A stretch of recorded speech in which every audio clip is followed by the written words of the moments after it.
আমি একটা গজল গাই আপনাদের সাথে নিয়ে, রাসূলের প্রেমে। গাইতে পারবেন? একটু ঝুলে ঝুলে গাইবেন, এরকম দেখবেন রাসূলুল্লাহ আপনার ভিতরে চলে আসছে, রাসূলের প্রেম ভিতরে চলে আসছে। প্রথম কলি হলো ভালোবাসার জায়গা মদিনা, ভালো লাগার জায়গা মদিনা। ঠিক না বেঠিক?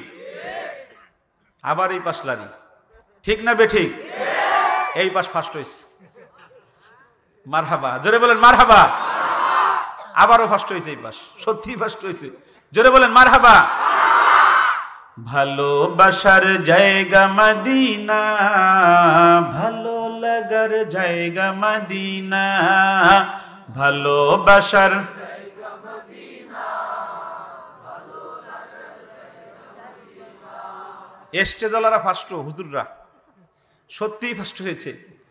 আমরা মোহাব্বতের সাথে ভালোবাসা দিয়ে কলিজার এইখান থেকে বের করেন রাসূলের ভালোবাসার কথাগুলো। ভালোবাসার জায়গা মদিনা, ভালো লাগার জায়গা মদিনা, এত সুন্দর জায়গা কোথাও দেখি না, এত সুন্দর জায়গা কোথাও দেখি না, সাজিয়েছেন দয়াল রব্বানা ভালো লাগার জায়গা মদিনা, ভালোবাসার জায়গা মদিনা, ভালো লাগার জায়গা মদিনা। এই পাশ ভালো বলছে, মদিনা শরীফে নূরের খাজিনা। ঠিক না বেঠিক?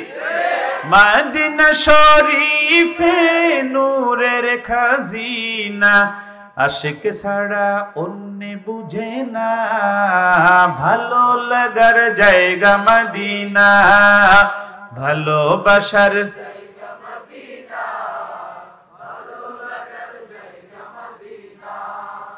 যতই দুরুদ পড়ি তৃপ্তি মিটে না। ঠিক না বেঠিক?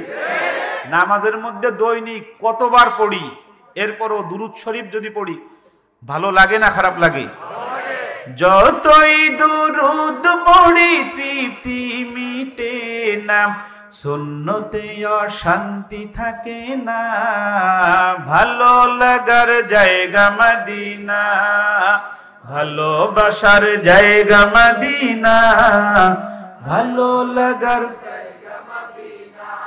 একদিন কবর যাব কেউ তো যাবে না, একদিন কবর যাব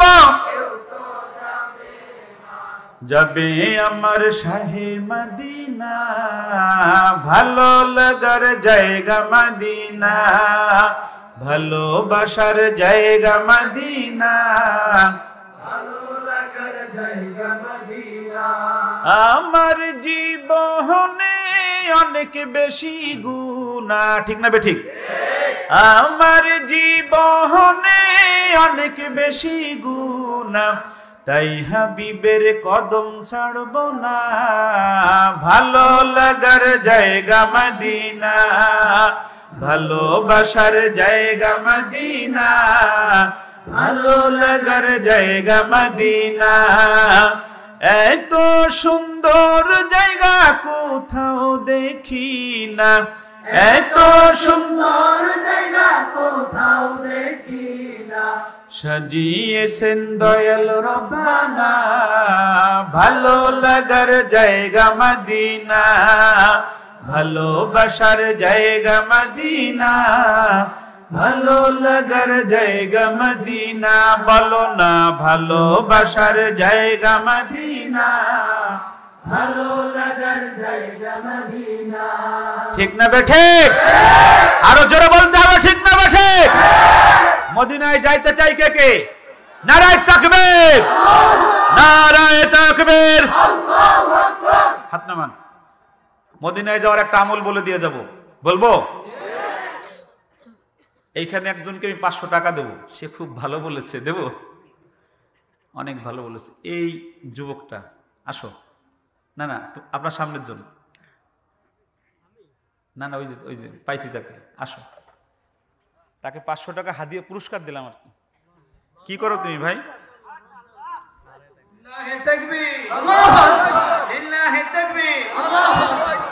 উপরে আস। কি করো তুমি? তাড়াতাড়ি আয়।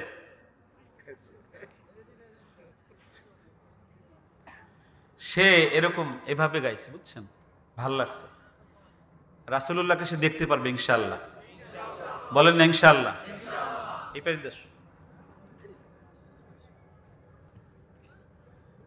এত মানুষের ভিতরে তোমাকে ডাকছি, এই রাসূলের সুন্নাত আর হাত দেওয়া যাবে না আজকে থেকে ইনশাআল্লাহ, একদম ইনশাআল্লাহ।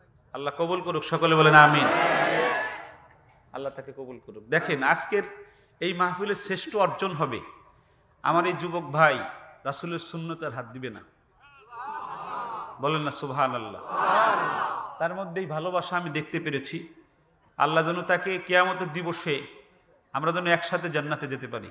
আমিন। বলেন না আমিন। আমিন। এখানেই বসুন। আচ্ছা, আরো পুরস্কার চান আপনারা? দেওয়া যাবে ইনশাআল্লাহ। আমি শেষ করে দেই। হ্যাঁ, এরকম গজল আরো আছে, সেটি গাই। নবীর রওজা শরীফ দেখে মন ভরে না, নবীর রওজা শরীফ দেখে মন ভরে না, দিদার দাও গো শাহে মদিনা, দিদার দাও গো শাহে মদিনা। নবীর রওজা শরীফ দেখে মন ভরে না, নবীর রওজা শরীফ দেখে মন ভরে না, দিদার দাও গো শাহে মদিনা, দিদার দাও গো শাহে মদিনা। আজকে আমি তৃতীয় কন্যা সন্তানের বাবা হয়েছি। নাম রেখেছি, নামটা শুনলে আপনাদের খুব ভালো লাগবে। আগে মনে হয় কখনো শুনেন নাই। নামটা খুব মধুর একটা নাম রেখেছি। এই নামটা আপনারা রাখতে পারেন মেয়েদের জন্য, ফারিস্তা। কি নাম রেখেছি?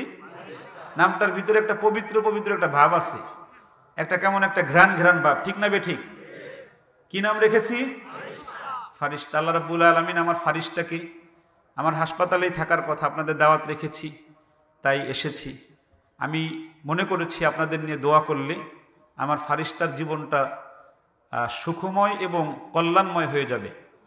সকলে বলেন আমিন। আপনাদের যাদেরকে কন্যা সন্তান দিয়েছেন, রাসূলুল্লাহ বলেছেন যার 3টা কন্যা সন্তান হবে এবং তাদেরকে পর্দায় রেখে বড় করে যোগ্য একজন আলেমের হাতে, হাফেজের হাতে বা দিনদার মানুষের হাতে তুলে দিতে পারবে, তার জন্য 8টা জান্নাতের দরজা খুলে যাবে। সুবহানাল্লাহ। এর জন্য মেয়ে হলে আমরা কেউ বেজার হব না, বলেন ইনশাআল্লাহ। আপনারা সবাই দোয়া দিবেন রায়হানকে। এবছর রায়হান তারাবির নামাজ পড়াবে ইনশাআল্লাহ লন্ডনে। বলেন আলহামদুলিল্লাহ। আমি আপনাদের সবার কাছে দোয়া চাই, আল্লাহ যেন আমাকে, আপনারা আমাকে অনেকেই চিনেন, নেটে হয়তো আপনারা অনেকে দেখেছেন, দেখছেন না?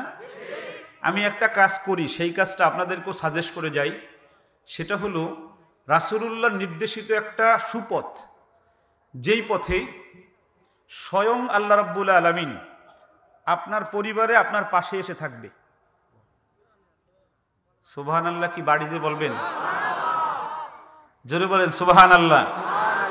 রাসূলুল্লাহ বলেছেন আমার উম্মতের মধ্যে যারা এতিমের মাথায় হাত দেবে, এভাবে এতিমকে সাহায্য করবে, এতিমকে ভালোবাসবে, এতিমখানা মাদ্রাসায় যারা হাফেজ হবে তাদেরকে 1 বস্তা চাউল কিনে দিবে, একটা পাঞ্জাবি বানিয়ে দিবে, সপ্তাহে একবার হলেও যে একটা এতিমকে খুঁজে 10টা টাকা দিবে। রাসূলুল্লাহ বলেন আল্লাহ রাব্বুল আলামিন সাথে সাথে তার পাশে এসে দাঁড়িয়ে যায়। জোরে বলেন সুবহানাল্লাহ।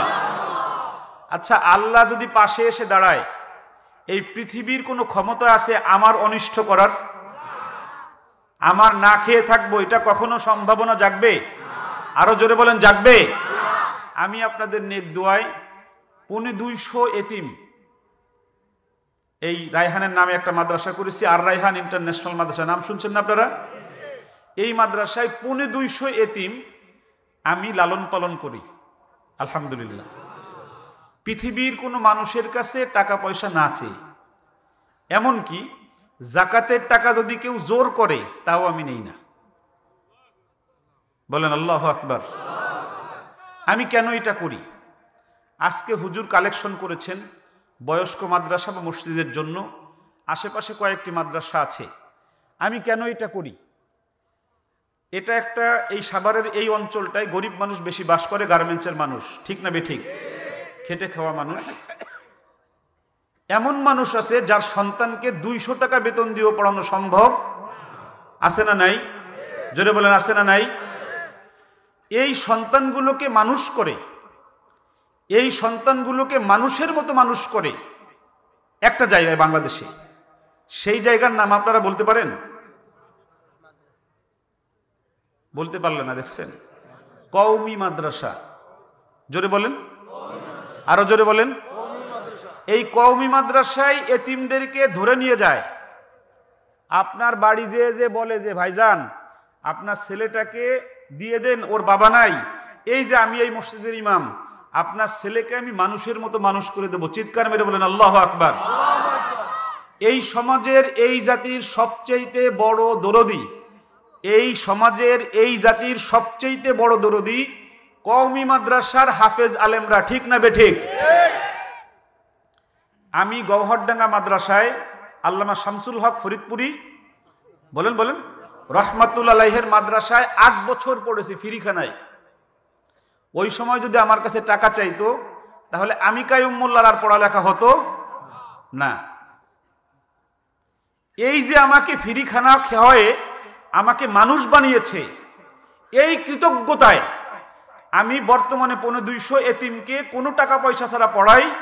আগামী আমার নিয়ত, আমার পরিকল্পনা, আমার আল্লাহর কাছে আমি চাচ্ছি যে 1000 এতিমকে এক জায়গায় করে মানুষের মতো মানুষ করে দিতে চাই।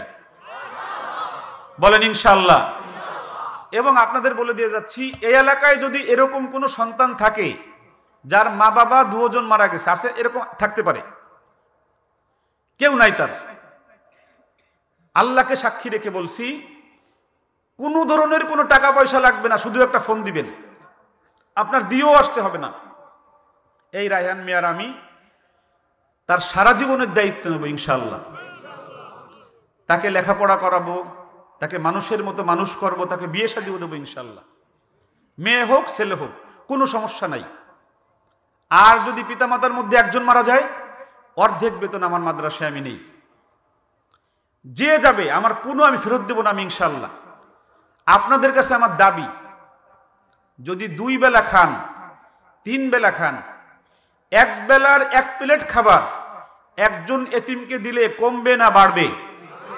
একটু আওয়াজ দিয়ে বল, কমবে না বাড়বে? আমরা কার উম্মত? জোরে বলেন না, জোরে বলেন না। হযরত মুহাম্মদুর রাসূলুল্লাহ, উনি মা খাদিজাকে বিয়ে করেছেন। মা খাদিজা মক্কার শ্রেষ্ঠ ধনীদের অন্যতম একজন ছিলেন, ঠিক না বেঠিক? বিয়ে করার কিছুদিন পরে খাদিজা শ্রেষ্ঠ ধনী ছিল না শ্রেষ্ঠ ফকির হয়েছিলেন? জোরে বলেন। এমন ফকির হয়েছিল মা খাদিজা যে 3 দিন পর্যন্ত ঘরে চুলা জ্বলে নাই। এই টাকা কি রাসূল খেয়েছেন নাকি গরিবদেরকে দিয়ে দিয়েছেন? এটা আমার রাসূলের শিক্ষা, যে আমি 1 বেলা খেলে আমার পাশে যে গরিব মানুষটা আছে, এতিম মানুষটা আছে, তাকে আমি 1 বেলা খাওয়াবো। পারবেন ইনশাআল্লাহ? আল্লাহ রাব্বুল আলামিন যারা ধনট্য বানাচ্ছেন, আমার অনুরোধ আর কি, আপনার সন্তান মানুষ হয় নাই, হাফেজ বানাতে পারেন নাই, আলেম বানাতে পারেন নাই, কালকেই আপনি এই পাশের একটা এতিমখানা মাদ্রাসায় চলে যান, যে মুহতামিম সাহেবকে বলেন যে হুজুর এতিম একটা ছোট্ট ছেলে আমাকে দেন, আমার মনের অনেক খাহেশ, কিয়ামতের দিবসে আমি নূরের টুপি পরে উঠব। আমি এতিম ছেলেটাকে মিনিমাম 10 বছর তার যত খরচ লাগে সব খরচ দিয়ে আমি হাফেজে কোরআন আলেম বানায় দেব। পারবেন ইনশাআল্লাহ? আল্লাহ রাব্বুল আলামিন আমাদের সবাইকে এতিমদের পাশে থাকার তৌফিক দান করুক। সকলে বলেন আমিন।